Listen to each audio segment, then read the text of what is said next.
আমরা চাই প্রত্যেক মানুষ যদি এই দিনী জ্ঞানটা যথাযথভাবে অর্জন করতে পারে, আমার দায়িত্ব কর্তব্যটা কি সেটা যদি যথাযথভাবে উপলব্ধি করতে পারে, তাহলে নিজেও আমল করতে পারবে এবং অন্যকেও সে আমলের ব্যাপারে উৎসাহিত করতে পারবে।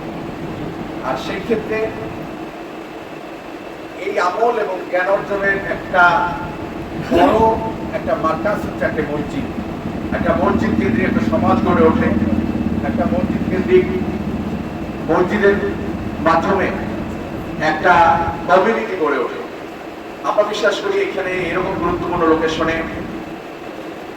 অনেক জনবসতিপূর্ণ এলাকা, এখানে এই মসজিদটা আসলে দেখে একটু মায়া লাগার মতো বিষয় না।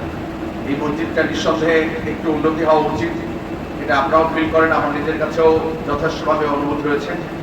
আমি আপনাদের কাছে দোয়া চাই যেন এই মসজিদটার উন্নয়ন করার জন্য আল্লাহ যদি আপনাদের আল্লাহর এই নগণ্য বান্দার কোনো প্রচেষ্টার মাধ্যমে যদি এই মসজিদটা আল্লাহ একটি পাকা মসজিদ হিসাবে কবুল করেন, আমরা সেজন্য আপনাদের কাছে দোয়া চাই যেন আমরা এটাকে একটু উন্নয়ন করা বা পাকা করার ব্যাপারে যেন আমরা সাধ্যমতো আমাদের জায়গা থেকে সর্বোচ্চ ভূমিকা পালন করতে পারি। সেজন্য আল্লাহ আমাদের সহায় হন এবং আপনাদের দোয়া কামনা করছি। আমি আশা করছি যদি আল্লাহ কবুল করেন তাহলে এটা যেন আমরা মানে কাজের ব্যাপারে পজিটিভলি চিন্তা করতে পারি, সেইভাবে আমরা আগাতে চাই।